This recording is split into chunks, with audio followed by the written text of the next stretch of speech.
রাআদ মানে হলো বিজলি। আল্লাহ রাব্বুল আলামিন যদি চান একটা বিজলি পাত দিয়ে সারা পৃথিবীর মানুষকে মেরে ফেলতে পারেন। এই বিজলি আল্লাহর প্রশংসা করে। পৃথিবীর এমন কোন জিনিস নেই যারা আল্লাহর প্রশংসা করে না। ওয়ালাকিন লা তাফকাহুনা তাসবিহাহুম, আল্লাহ বলছেন তোমরা তাদের তাসবিহ বুঝো না। মোরগের ব্যাপারে হাদিসের বর্ণনা এসেছে, মোরগ ভোর রাতে ডাকে সুবহুন কুদ্দুসুন রাব্বুনা ওয়া রাব্বুল মালাইকাতি ওয়ার রূহ। বাইতুল মামুরে 7 আকাশে যে মসজিদ আল্লাহ স্থাপন করেছেন ফেরেশতাদের জন্য, এক এক কাতারে 70,000 ফেরেশতা দাঁড়ায়। কয় হাজার? 70,000। এরকম 70,000 লাইন হয় সেখানে, এত বড় মসজিদ। সেই মসজিদে যখনই নামাজ হয় সেই মসজিদের সাথে সুর মিলিয়ে দুনিয়ার মোরগগুলো আল্লাহর নামে তাসবিহ করতে থাকে। 2 বার মোরগ ডাকে। কয়বার? একবার ডাকে তাহাজ্জুদের জন্য, আরেকবার ডাকে ফজরের নামাজের জন্য। এই পাখিগুলোর তাসবিহ আমরা বুঝি না, একমাত্র বুঝেন কে? তবে সুলাইমান আলাইহিস সালামকে তাসবিহ বোঝার ক্ষমতা দিয়েছেন কে? আল্লাহ রাব্বুল আলামিন বলছেন সাব্বাহা লিল্লাহি মা ফিস সামাওয়াতি ওয়া মা ফিল আরদ ওয়া হুয়াল আজিজুল হাকীম। আকাশে জমিনে যা কিছু দেখো, ভিজিবল ইনভিজিবল, সবগুলো আমার তাসবিহ করছে। তিনি পরাক্রমশালী, তিনি কৌশলময়, তিনি শুধু শক্তিশালী নয়, তিনি জানেন কিভাবে শক্তিকে ব্যবহার করতে হবে। এজন্য কোরআনে যত জায়গায় আজিজ ব্যবহার করেছেন তত জায়গায় হাকিম লাগিয়ে দিয়েছেন, ঠিক কিনা?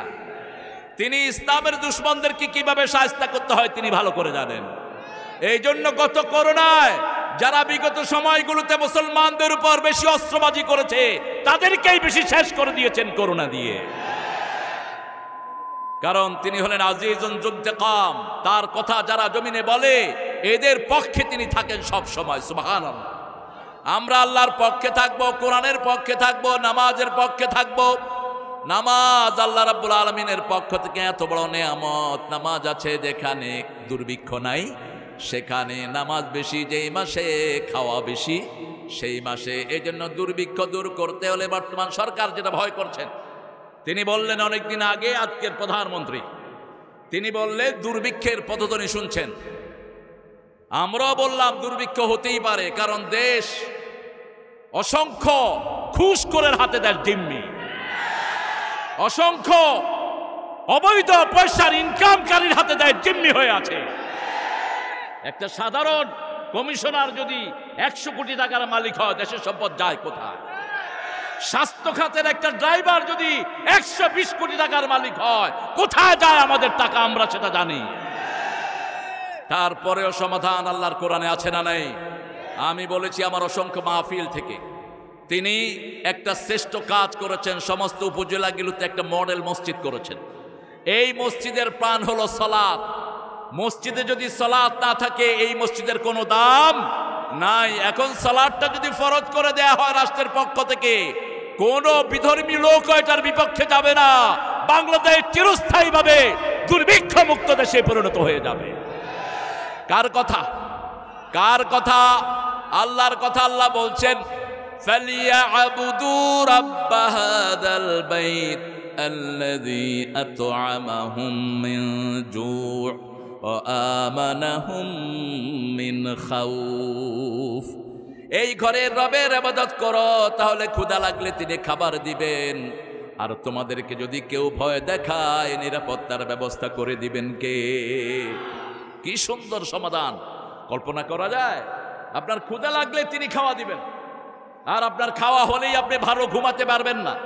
খাওয়া হলেই আপনি যদি নিরাপত্তা না থাকে আপনাকে ভাগতে হবে অন্যদিকে। আল্লাহ বলছেন খাওয়া যেমন দেব ওই খাওয়া যাতে তোমার শরীরে লাগে নিরাপত্তার ব্যবস্থা আমি আল্লাহই করে দেব। সেজন্য আল্লাহ বলছেন ও দুনিয়ার মানুষ, আমার কোরআন যদি তোমরা মানো তোমাদের দুনিয়াতেও লাভ আখিরাতেও লাভ। হিন্দু সম্প্রদায়ের ভাই বোনদের জন্য বড় বিনয়ের সাথে অনুরোধ, কোনো মূর্তির সামনে পূজায় লিপ্ত হবেন না।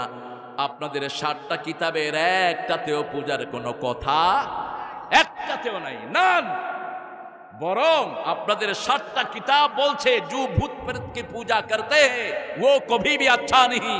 যারা প্রতিবার পূজা করে, মূর্তির পূজা করে, ওরা কখনো ভালো মানুষ হতে পারে না।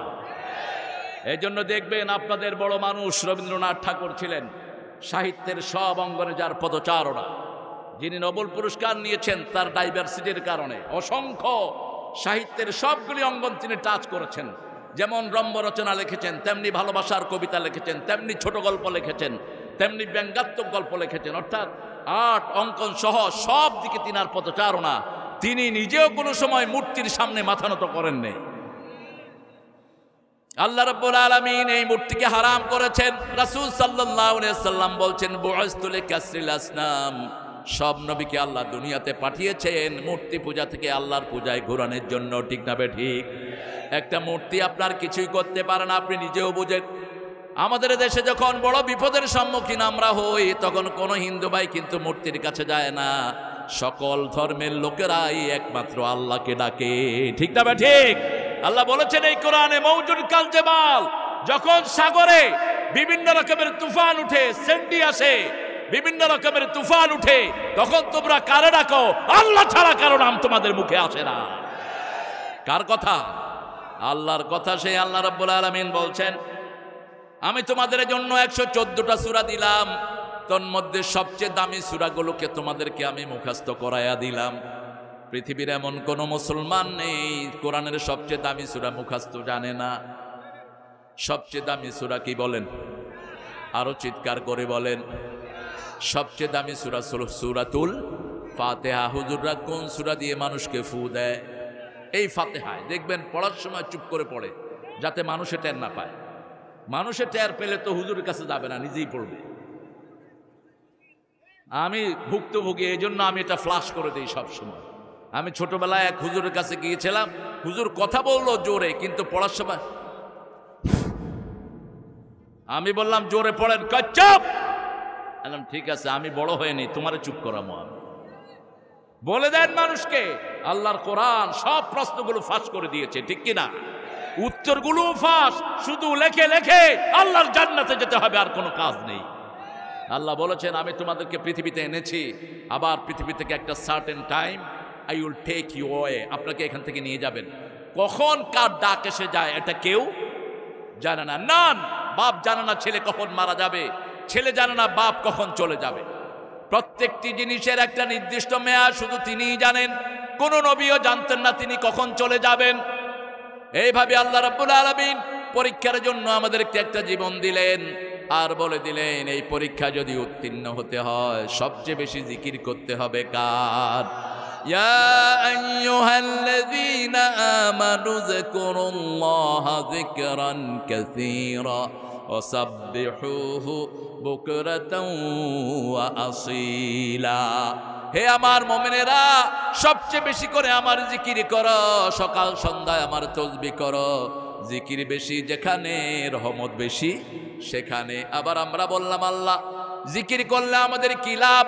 আল্লাহ রাব্বুল আলামিন বলছেন সূরা আনফালের 2য় আয়াতে আল্লাহ রাব্বুল আলামিন বলছেন, ইন্নামাল মুমিনুনা আল্লাযীনা ইযা যুকিরাল্লাহ ওয়াজলাত কুলুবুহুম ওয়া ইযা তুলিয়াত আলাইহিম আয়াতুহু যাদাতুহুম ঈমানাও ওয়া আলা রাব্বিহিম ইয়াতাওয়াক্কালুন।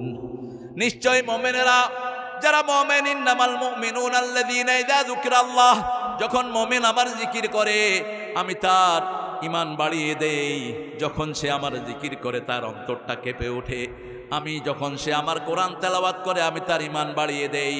আর আমার উপরেই মুমিনরা তাওয়াক্কুল করে। মুমিনরা আমার উপরে তাওয়াক্কুল করে দেখে মুমিনদের শক্তি সবচেয়ে বেশি হয়। কাউকে তারা পরোয়া করতে জানে না। আগামীর পৃথিবী ইসলামের পৃথিবী, আগামীর পৃথিবী কোরআনের পৃথিবী, আগামীর পৃথিবী মেহেদীর পৃথিবী। আজকের ওয়ার্ল্ড তা প্রমাণ করছে। প্রতিদিন 20,000-এর বেশি নতুন করে কালেমা পড়ে মুসলমান হচ্ছে সারা দুনিয়ার মানুষ। আর এই ওয়ার্ল্ড কাপের পরে এটা সংখ্যা আরো বৃদ্ধি পেয়েছে। আল্লাহ আরো বাড়িয়ে দিবেন ইনশাআল্লাহ। আল্লাহর ইসলামকে ঠেকানোর ক্ষমতা পৃথিবীর কারো নাই। আমাদের দেশে 2-1 জন একটু চেষ্টা করেন ফু দিয়ে চেরাগ নিবাতে। ওনারা বুঝেন না ইসলামটা যে আল্লাহ জ্বালিয়ে রেখেছেন। ঠিক না বেঠিক? পড়েন আমার সাথে, আউযু বিল্লাহি মিনাশ শাইতানির রাজিম। এটাও কোরআনে আছে না নাই? আমাদের কোনো কিছু আমরা কিতাব ছাড়া করি না। নামাজ পড়ি কিতাবে আছে, রোজা রাখি কিতাবে আছে, ভালোবাসা মানুষকে দেই সেটাও কোরআনে আছে। যা করি আমরা অন্য ধর্মের প্রতি সিম্পেথি দেখাই সেটাও আল্লাহর কোরআনে আল্লাহ তুলে দিয়েছেন। আল্লাহ রাব্বুল আলামিন বলছেন, ফাইদা ক্বারাআতাল কুরআনা ফাস্তাইয বিল্লাহি মিনাশ শাইতানির রাজিম। যখন তোমরা কোরআন পড়বে শয়তান থেকে আশ্রয় চাও, কারণ শয়তানকে তোমরা দেখো না, শয়তান তোমাদেরকে দেখে, ঠিক তবে ঠিক। শয়তানকে তোমরা প্রতিহত করতে পারো না। প্রতিহত করার জন্য একজন শক্তিশালী মাধ্যম লাগবে। তিনি কে? আল্লাহর চেয়ে শক্তিশালী দুনিয়াতে আখেরাতে আর কেউ নাই। আমাদেরকে 24 ঘন্টা পাহারা দেন কে? আমাদেরকে খাওয়ার ব্যবস্থা করে দেন কে? এই পুরা ঠাকুরগাঁকে এত নেয়ামত দিয়ে ভরে দিয়েছেন কে? আগে ঠাকুরগাঁয়ে কোনো আম হতো না, এখন ঠাকুরগাঁয়ের আম সারা দুনিয়াতে চলে যায়। কথা বলেন না কেন? এমন কোনো তরিতরকারি নাই যেটা উত্তরবঙ্গের সবগুলো জেলাতে না হয়। প্রত্যেকটি জেলা এখন সম্পূর্ণ হয়ে উঠেছে। যেখানে মানুষ ছিল সারা দেশে 7 কোটি, তখন ওই সময়কার বড় নেতা তার কম্বলটা হারিয়ে ফেলেছেন। আর এখন 18 কোটি মানুষের বাংলাদেশ, কম্বলের কোনো অভাব নাই, খাওয়ার কোনো অভাব নাই। এত কম দাম তরকারি দুনিয়ার কোনো জায়গায় এত কম দামে তরকারি বিক্রি হয় না। কোথায় সেটা? ঠাকুরগাঁ। মূলার কেজি কত? 5 টাকা। কত? 1 টাকা ছিল মূলার কেজি। আমার কৃষকদেরকে নোবেল পুরস্কার দেওয়া উচিত, ওরা যে এখনো আত্মহত্যা করে নাই। এক লোক বলে, কয় যে ব্যবসা কি শুরু করেছি ভাই, 20 টাকা দিয়ে চাউল কিনে 10 টাকা বেচতেছি, কি ব্যবসা হইতেছে আমার? এক কেজি মূলা ফলাতেই তো কমসে কম 10 টাকা লাগে। একটা দেশ কোনোদিন উন্নত হবে না যতক্ষণ তার কৃষকেরা উন্নত না হয়। আজকে সারা পৃথিবীর উন্নত বিশ্বগুলো আমাদের দেশের নেতা খেতারা ঘুরে আসে, কিচ্ছু আনে না সেখান থেকে সবক। আপনি ইংল্যান্ডে দেখেন, আমেরিকা দেখেন, অস্ট্রেলিয়া দেখেন, কানাডা দেখেন, জাপান দেখেন, কোরিয়া দেখেন, কৃষকেরা বীজ লাগানোর আগেই সরকার একটা ন্যায্য মূল্য দিয়ে ওই বীজ কিনে নিয়ে যায়, যার কারণে কৃষক দিন দিন উন্নতই হচ্ছে, ঠিক কিনা? এখন যদি আমার দেশের সরকার প্রতি মূলার কেজি 20 টাকা করে দিত, আগামী বছর দেখতেন মূলার ফলন হতো আরো বেশি, ঠিক তবে ঠিক। অথচ এই মূলার যে কি স্বাস্থ্য গুণ এটা আমাদের দেশের লোকেরা জানে না, জানে কোরিয়া এবং জাপানের লোকেরা। কোরিয়া জাপানের কোনো খাওয়া নাই যেখানে কাঁচা মূলা তারা দেয় না। আমি হয়রান হয়ে গেলাম মূলা দেখতে দেখতে, কইলাম কি ব্যাপার এত মূলা কেন? কয় মূলা খাবা এই পেটের মধ্যে চর্বি জমবে না, মূলা খাবা কোলেস্টেরল ডাউন হয়ে যাবে, মূলা খাবা চোখের জ্যোতি বেড়ে যাবে, মূলা খাবা কিডনিগুলো ভালো থাকবে, মূলা খাবা তোমার লিভারটা ভালো থাকবে। অথচ এটা খায় না। কি খায়? মিস্টার গাঁজা আর বিড়ি, রহমতুল্লাহ আলাইহি। আল্লাহ বলছেন তোমার রবের পক্ষ থেকে আল্লাহ হক নাজিল করেছেন, কিন্তু আফসোস হলো মানুষ হকের তোয়াক্কা করে না, মানুষ সত্যের তোয়াক্কা করে না। এমন ভণ্ড নেতার পিছনে চলে যে হক বুঝেই না।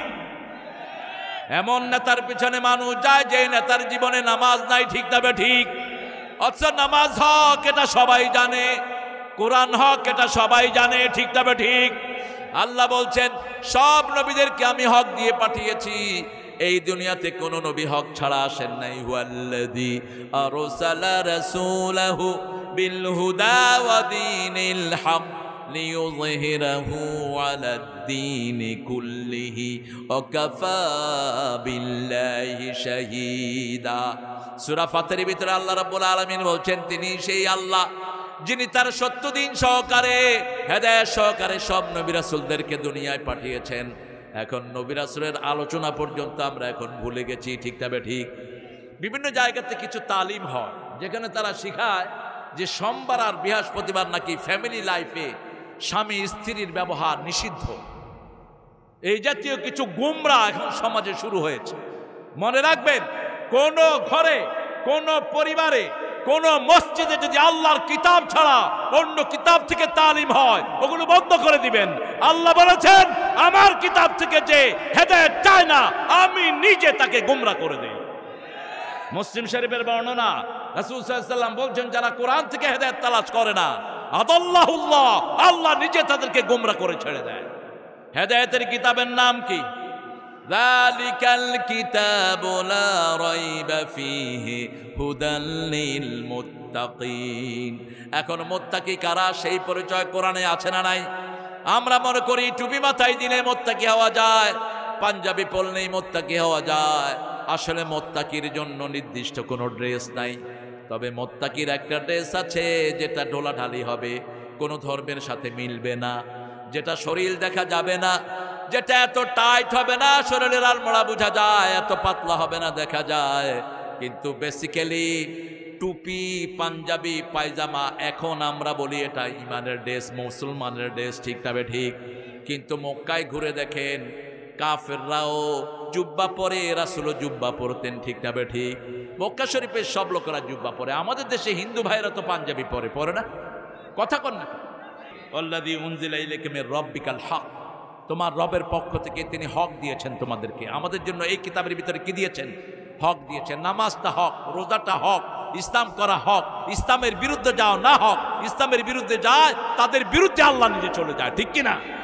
এই জন্য আমরা ইসলামের পক্ষে থাকবো, যেমন নবীরা ছিলেন, নবীদের কথা শুনবো, সাহাবায়ে কেরামের কথা শুনবো, আর যে সমস্ত আইম্মা কেরাম নবী রাসূলদেরকে অনুসরণ করেছেন তাদের কথা শুনবো, বাকি কারো কথা আমরা শুনবো না। আল্লাহ রাব্বুল আলামিন বলছেন হকে কতক্ষণ থাকবা সেটাও আল্লাহ রাব্বুল আলামিন বলে দিলেন, আল হাক্কু বির রাব্বিক ফালা তাকুনান্না মিনাল মুমতারিন। হকের মালিককে সন্দিহান থাকবেন না। যেমন আমরা ওজুর সময় বলি আল ইসলামু হাক্কুন আল কুফরু বাতিলুন, আল ইসলামু নূরুন আল কুফরু যুলমাহ। ঠাকুর গায়ে আমি গতদিন ঢুকেছি, আজকে দিনে একটা জায়গায় প্রোগ্রাম ছিল, আসার সময় রাস্তাটা একটু বেঁকে গেছে, একটা হিন্দু পাড়ায় ঢুকে পড়েছি আমি। ঠাকুর গায়ের হিন্দুদের প্রতি আমার শ্রদ্ধা অনেক বেড়ে গেছে। মেয়েরা ছেলেরা এত ভদ্র, এত ডিসেন্ট, এত পোলাইট। একজন ধুতি পরা হিন্দু আসলেন, আমি যেরকম পাঞ্জাবি পরা মুসলমান, ধুতি পরা হিন্দু আসলেন, এসে বললেন দেখেন বিনয় দেখেন। বললাম ঠিক আছে দাদা। উনি আমার দিকে তাকাচ্ছেন, অর্থাৎ চেনার চেষ্টা করছেন। আমি বললাম দাদা চেনার দরকার নেই, আপনি বলেন এ রাস্তা ভুলে গেছে এরা। তিনি আস্তে করে হেঁটে আসলেন, এসে বললেন যে এই রাস্তায় উঠবেন, এই রাস্তায় উঠে এটা অনুসরণ করবেন, নাকি আমি সাথে আসব। এই ভাইদেরকে যদি আপনারা একটু ভালোবাসেন দেখবেন দুদিন পরেই তারা আপনার সাথে মসজিদে গিয়ে দাঁড়িয়েছে। সম্প্রীতির এত সুন্দর বন্ধন সারা দুনিয়ার কোথাও নাই। এটা আমাদের এই জন্যই হয়েছে, আমরা অধিকাংশ মানুষ মসজিদমুখী, ঠিক কিনা? আবার আপনাদের এই যে আপনাদের প্রতিবেশী যে সমস্ত হিন্দু ভাই বোনেরা আছেন, ওদের দুঃখে আপনারা দুঃখী হবেন, ওদের সুখে আপনারা সুখী হবেন। যেমন হতেন মুহাম্মদ রাসূলুল্লাহ সাল্লাল্লাহু আলাইহি ওয়াসাল্লাম, ওনার ঘরে একজন মুশরিক এসে ঢুকেছে, রাসূল সাল্লাল্লাহু আলাইহি ওয়াসাল্লাম তাকে সুন্দর জায়গায় বসিয়ে নিজ হাতে 7টা ছাগলের দুধ দহন করে তাকে খাওয়ায় দিয়েছে। এই ছাগলের দুধ খেয়ে এই মুশরিক কাফের পড়ছে লা ইলাহা ইল্লাল্লাহু মুহাম্মাদুর রাসূলুল্লাহ সাল্লাল্লাহু। কিছুদিন পরে উনি আবার বেড়াতে আসলেন, একটা ছাগলের দুধ দিলেন, তিনি খেয়ে শেষ করতে পারলেন না। রাসূল সাল্লাল্লাহু আলাইহি ওয়াসাল্লাম বললেন একজন কাফের খায় 7 পেটে, মুমিন খায় 1 পেটে। কারণ মুমিনের পেটের ভিতরে বরকত ঢুকিয়ে দেন কে? এজন্য হক আছে যেখানে শান্তি আছে সেখানে আল্লাহ রাব্বুল আলামিন বলছেন এই পৃথিবীতে শুধু হকই থাকবে। ফেরাউনের ক্ষমতা যত বেশি হোক না কেন, লোহিত সাগরে তাকে ডুবিয়ে মেরেছেন কে? আবার নমরুদের শক্তি যত বেশি হয়েছে, ল্যাংড়া মশা দিয়ে তাকে ধ্বংস করে দিয়েছেন কে? আমার বাংলাদেশেও যদি কেউ ইসলামের বিরুদ্ধে দাঁড়ায়, ল্যাংড়া মশার বাংলাদেশে কোনো অভাব নাই। বরং বাংলাদেশে ওখান থেকে একটা তাজা মশা আছে, ডেঙ্গু রহমতুল্লাহি আলাইহি।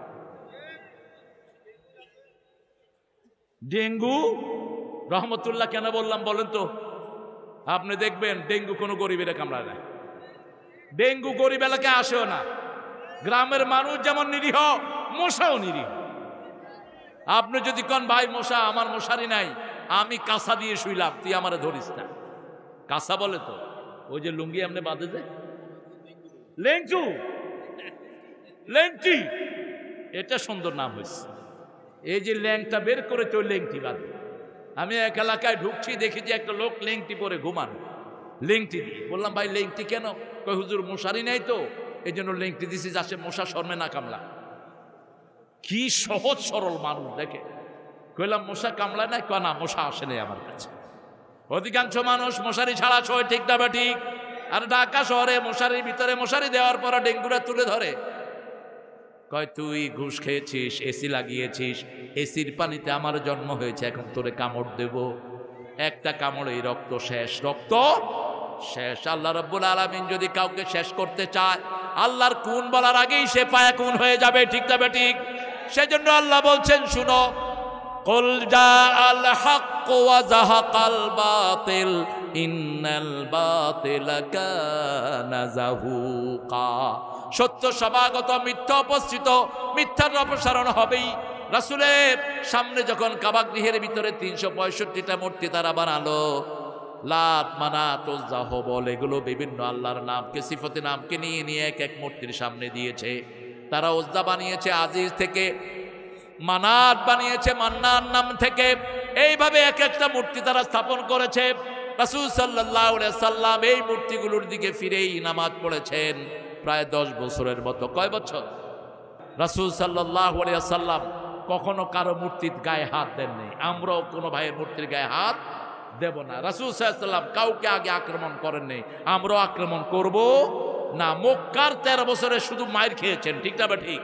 80 বার সাহাবায়ে কেরাম হত্যার অনুমতি চেয়েছেন, যুদ্ধের অনুমতি চেয়েছেন, কিতালের অনুমতি চেয়েছেন, আল্লাহ দেন নাই। কেন দেন নাই? ইসলাম যখন মদিনায় প্রতিষ্ঠিত হলো, 5টা মূল দায়িত্ব আল্লাহ রাব্বুল আলামিন রাসূলের উপরে চাপিয়ে দিলেন। রাষ্ট্রের প্রধান দায়িত্ব হলো মানুষের অন্ন, বস্ত্র, শিক্ষা, চিকিৎসা, বাসস্থান, এই 5টা জিনিস নিশ্চিত করা, ঠিক না ঠিক? কোন রাষ্ট্রের প্রধান যদি মানুষের এই 5টা জিনিসের নিশ্চয়তা না দেয়, ওই রাষ্ট্রপ্রধান কিয়ামতের ময়দানে চোরের কাতারে দাঁড়াতে হবে। রাসূল সাল্লাল্লাহু আলাইহি সাল্লাম কি সমাজ কল্যাণমূলক রাষ্ট্র আল্লাহ গঠন করলেন, আর বললেন মদিনায় যত ইহুদি আছে, ইহুদিরা রাসূলকে বলল তুমি সিরিয়ায় চলে যাও, তুমি সিরিয়ায় চলে যাও। সব নবীরা সিরিয়ায় হিজরত করেছে, তুমিও সিরিয়ায় যাও, তুমি এখানে এসেছো কেন? আল্লাহ রাব্বুল আলামিনের কাছে অনুমতি চাইলেন মুহাম্মদ সাল্লাল্লাহু আলাইহি সাল্লাম। আল্লাহ বললেন না, তুমি যেখানেই আছো এখানেই তোমাকে থাকতে হবে, এটাই তোমার স্থান। রাসূল সাল্লাল্লাহু আলাইহি সাল্লাম সন্ধি করলেন, মদিনার লোকদেরকে বললেন তোমরা তোমাদের ধর্ম পালন করো, কিন্তু ইসলামী ধর্মে, ইসলামী রাষ্ট্রে থাকতে হলে আমরা তোমাদের নিরাপত্তা বিধান করব। সেই নিরাপত্তার জন্য তোমাদেরকে জিজিয়া দিতে হবে, কর দিতে হবে, ঠিক না ঠিক? আমাদের বাংলাদেশেও আমরা যদি ইসলাম প্রতিষ্ঠিত করে ফেলি, যত বিধর্মী আছে তাদের সব রকমের সুবিধা দান করা হবে, ঠিক না ঠিক? কোন বিধর্মীকে আপনি তার সুবিধা থেকে বঞ্চিত করতে পারবেন না।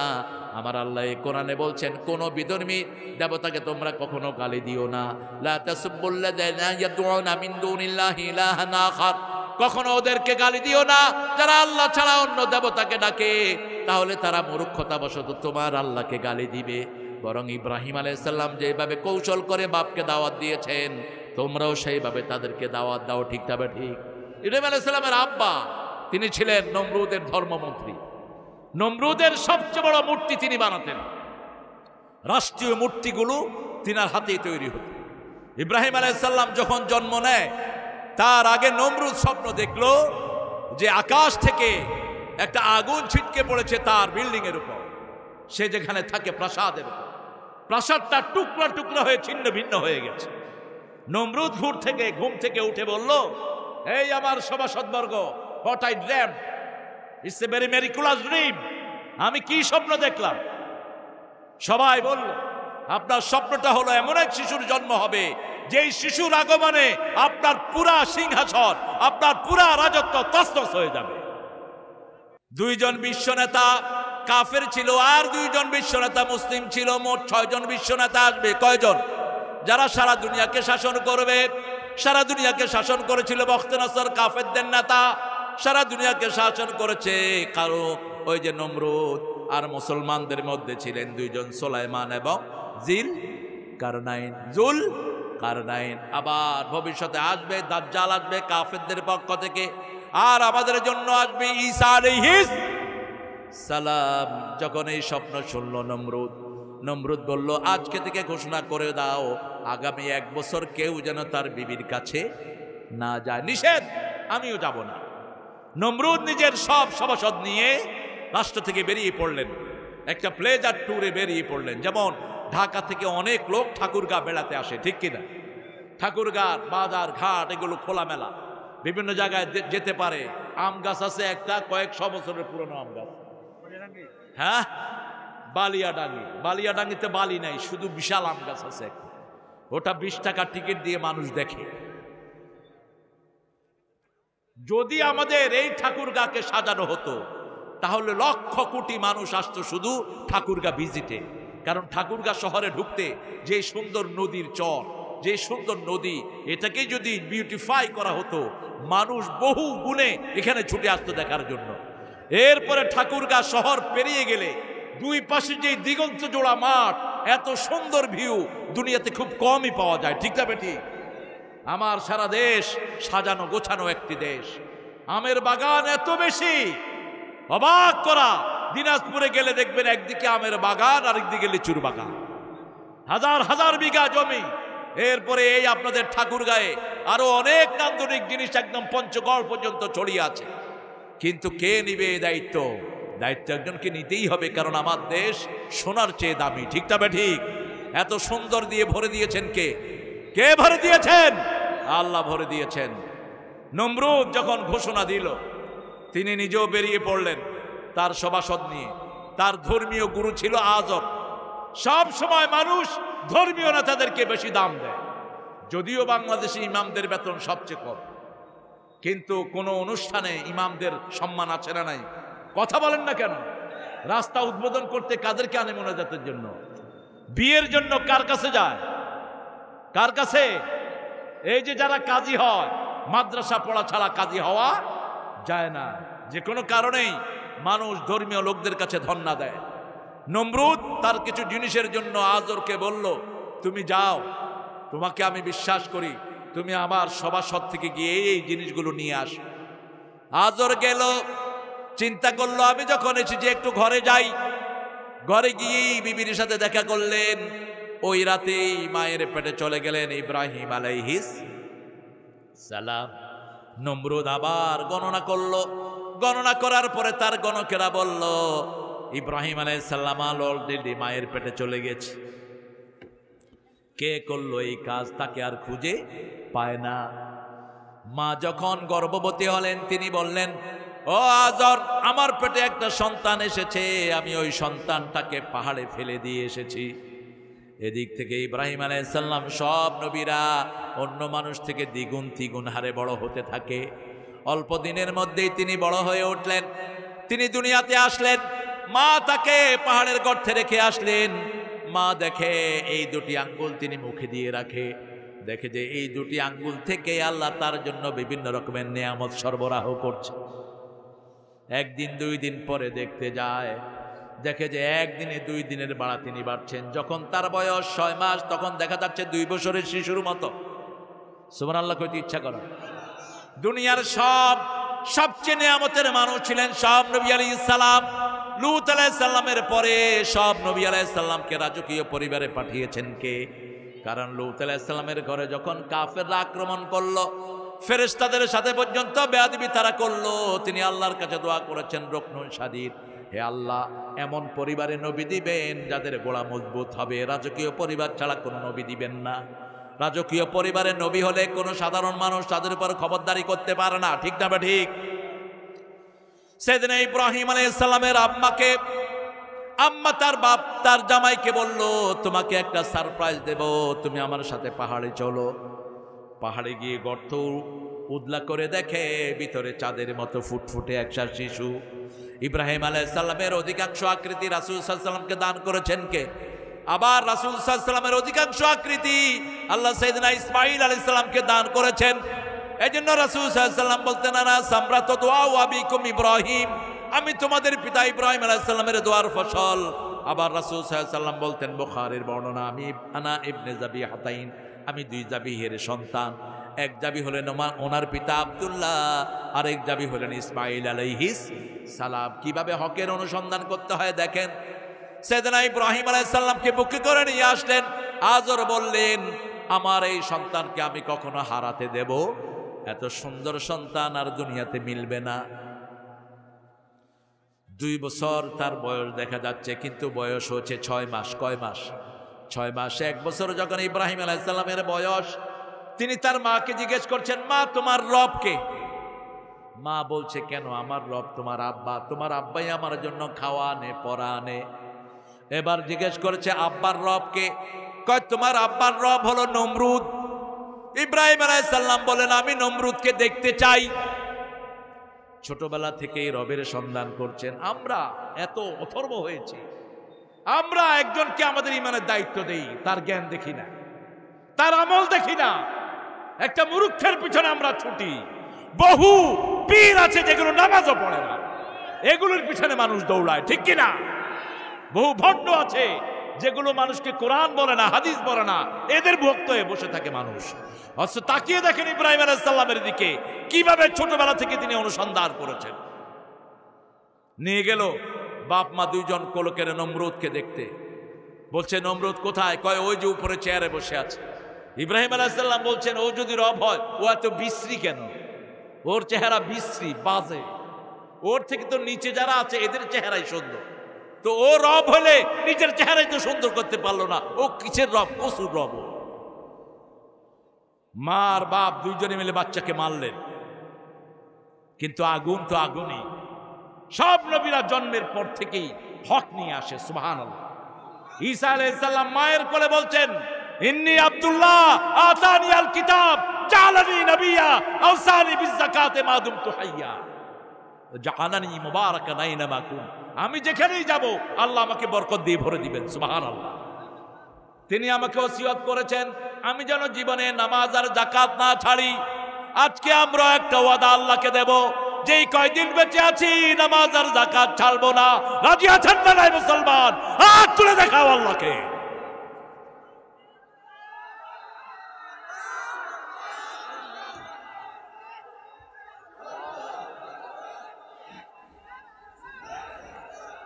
না, আপনাদের তাকবীরে একটা ইঁদুরও লড়বে না। এই তাকবীর কোত্থেকে শিখছেন আপনারা? ওই যে ভারতের ওই মুস্কান থেকে শিক্ষা গ্রহণ করেন। মুস্কান শত্রুর সম্মুখীন তো হন নেই। ওই মেয়ের ইজ্জতের উপর হামলা যখন দিল, ওই মেয়ে সারা শক্তি দিয়ে আল্লাহকে ডেকেছে, ঠিক কিনা? এখন আমাদের ইজ্জতের উপর হামলা আছে না নাই? আমাদের বহু মানুষ মিথ্যা মামলায় জর্জরিত। আমাদের বহু মানুষ তার জমিতে যেতে পারে না, ঠিক কিনা? বহু মানুষ তার সন্তানের কাছে যেতে পারে না, আছে না নাই? তো সাহায্য চাইবেন কার কাছে? সমস্ত শক্তি গলার কাছে এনে বলেন আল্লাহু আকবার, আল্লাহু আকবার। একজনকেই ডাকতে হবে, তিনি কে? আজকে নিয়ত করেন রমজানের শেষ 10 দিন সারা রাত ঘুমাবো না। রাজি আছেন? আজকে নিয়ত করেন, রাসূল ঘুমাতেন না, আমরাও ঘুমাবো না। রাসূল রমজানের শেষ 10 রাত এক রাতও ঘুমাতেন না। সিদ্ধা মিজারা আইকাজা আহলা, তিনি কোমর বাঁধতেন, পরিবারকে জাগিয়ে দিতেন। শেষ 10 রাত। আর আমরা করি কি? 27 আমাদেরকে লাইলাতুল কদর দিতেই হইবে, না দিলে অনশন করিব। আহারে, অথচ রাসূল যেটা করেছেন সেটাই কবুল হবে, ঠিক না? ঠিক। রাসূলের অনুসরণ ছাড়া আমাদের বাঁচার কোনো উপায়? রাসূলের সুন্নত যেখানে বরকত বেশি। রাসূল যখন নবী হন নাই তখনও তিনি বরকতময়। আবু তালেব বলতেন, আমার ঘরে খাবার কোনোদিন আমি মুহাম্মদকে ছাড়া খাবার বাড়ি নেই, কারণ মুহাম্মদ সাল্লাল্লাহু আলাইহি ওয়াসাল্লাম ঘরে আসলেই খাবারের ভিতরে বরকত এসে যেত। একজনের খাবার 10 জনে খেতে পারত, ঠিক না? ঠিক। সেই নবীর সুন্নাহ যেখানে বরকত বেশি, সেখানে সুন্নাহ ছাড়া যাওয়ার আমাদের কোনো উপায় নাই। ঘরের সুন্নাহ, কাপড়ের সুন্নাহ, খাওয়ার সুন্নাহ সবগুলো যেন আমরা মানতে পারি, আল্লাহ তৌফিক দান করেন। ইব্রাহিম আলাইহিস সালামের বয়স হয়ে গেল 7 বছর। কয় বছর? 7 বছর বয়স। এবার রাতের বেলায় উঠলেন, জান্না আলাইহিল লাইলু রাআ কাওকাবান ক্বালা হাদা রাব্বি। তিনি দেখলেন আকাশে অন্ধকার, জান্নুন মানে হলো অন্ধকারে ছেয়ে যা, এজন্য জান্নুন থেকে জিন, জিনেরা হলো না দেখা প্রাণী। জিনেদেরকে বানানো হয়েছে ধোঁয়াবিহীন আগুন দিয়ে, এটা এর জন্য দেখা যায় না। আবার ফেরেশতাকেও দেখা যায় না, ফেরেশতা নূরের তৈরি। যারা বলো রাসূল নূরের তৈরি, তারা বোকার স্বর্গে বাস করো, কারণ আমাদের নবী কোনোদিন গোপন হন নাই, ঠিক কিনা? এত অত্যাচার সহ্য করেছেন, একদিনে তো তিনি গোপন হননি। মদিনাতে এত কষ্ট করে গিয়েছেন, গারে সুরের ভিতরে 3 দিন লুকানো ছিলেন, জীবন মরার সন্ধিক্ষণ। ইকরামার পা দেখা যাচ্ছে, আবু বকর কেঁদে উঠেছেন, রাসূল সাল্লাল্লাহু আলাইহি সাল্লামের মাথা ওনার কোলে রাখা, চোখের গরম পানি রাসূলের গালের উপর পড়লো। রাসূল তাকিয়ে বলছে, আবু বকর, ছেলের জন্য কাঁদছো, মেয়ের জন্য কাঁদছো, চোখে পানি কেন? বলছে, আল্লাহর কসম করে বলছি, যেদিন থেকে পড়েছি লা ইলাহা ইল্লাল্লাহু মুহাম্মাদুর রাসূলুল্লাহ সাল্লাল্লাহু, আপনার চেয়ে ভালো আর কাউকে বাসি, আমরাও আমাদের জীবনের চেয়ে রাসূলকে বেশি ভালোবাসবো। রাজি আছেন তো? রাসূল কখনো বিবিকে কষ্ট দেয় নাই, আমরাও কষ্ট দেব। কোন প্রতিবেশীর সাথে দুর্ব্যবহার করেন নাই, আমরাও দুর্ব্যবহার করব। কোন শিশুর গায়ে আঘাত করেন নাই, আমরাও করব না। কোন মানুষের সাথে কোনোদিন দুর্ব্যবহার করেন নাই, আমরাও করব না। মানুষকে সম্মান দিতেন মুহাম্মদ সাল্লাল্লাহু আলাইহি সাল্লাম, আমরাও মানুষকে সম্মান দেব। সাইয়েদনা ইব্রাহিম আলাইহিস সালাম দেখলেন রাত অন্ধকার, দেখলেন আকাশে তারা, বললেন হাদা রাব্বি ফালাম্মা আফলা ক্বালা লা উহিব্বুল আফিলিন। যখন তারা ডুবে গেল, তিনি বললেন, যেটা ডুবে যায় আমি সেটাকে ভালোবাসি না। ফালাম্মা রাআল কমারা বাযিগান ক্বালা হাদা রাব্বি ফালাম্মা আফলা ক্বালা লা ইন লাম ইয়াহদিনি রাব্বি লাআকুনান্না মিনাল কওমিদ দাল্লিন। এবার তিনি বললেন, হে রব, চাঁদ ডুবে গেল, হেদায়েত চাইলেন আল্লাহর কাছে, আমরাও হেদায়েত চাই কার কাছে? ইহদিনাস সিরাতাল মুস্তাকিম, একজনের কাছে হেদায়েত। তাই হেদায়েত কোনো নবীর হাতে নাই, কোনো পীর সাহেবের হাতে নাই, কোনো হুজুরের হাতে নাই, কোনো মন্ত্রীর হাতে নাই। হেদায়েতের মালিক কে? আল্লাহ ছাড়া হেদায়েত আর কেউ দিতে পারে? এই জন্য যখনই কোনো চিন্তার সম্মুখীন হবেন, কোনো সিদ্ধান্ত নিতে কষ্ট হবে, সাথে সাথে নামাজে দাঁড়ান, হেদায়েত চান কার কাছে? ইহদিনাস সিরাতাল মুস্তাকিম। রাসূল সাল্লাল্লাহু আলাইহি ওয়াসাল্লামকে হেদায়েত দিয়েছেন কে? আলাম ইয়াজিদকা ইয়াতীমা ফাআওয়া ওয়া ওয়াজাদাকা দাল্লান ফাহাদা। হে নবী, আপনাকে আমি হেদায়েত দিয়েছি। কোন নবীকে গোমরা বলা জায়েজ? গোমরা বলা তাওহীন নবী, তাওহীন নবী। কোন নবী সৃষ্টিগতভাবে গোমরা ছিলেন না। প্রত্যেক নবী জন্মের পর থেকে হেদায়েতের উপর ছিলেন। সবচেয়ে বড় বন্ধুকে সব সময় আমাদেরকে পাহারা দেন কে? ইব্রাহিম আলাইহিস সালাম হেদায়েত চাইলেন কার কাছে? আল্লাহ ছাড়া হেদায়েত দেওয়ার আর কেউ? ফালাম্মা রাআশ শামসা বাযিগাতান ক্বালা হাযা রাব্বি হাযা আকবার ফালাম্মা আফালাত ক্বালা ইয়া কওম ইন্নী বারিয়ুম মিম্মা তুশরিকুন। ইন্নী ওয়াজ্জাহাতু, পড়ান, ইন্নী ওয়াজ্জাহাতু ওয়াজহিয়া লিল্লাযী ফাতারাস সামাওয়াতি ওয়াল আরদ হানিফাও ওয়া মা আনা মিনাল মুশরিকিন। শিরকের সাথে আমার কোনো সম্পর্ক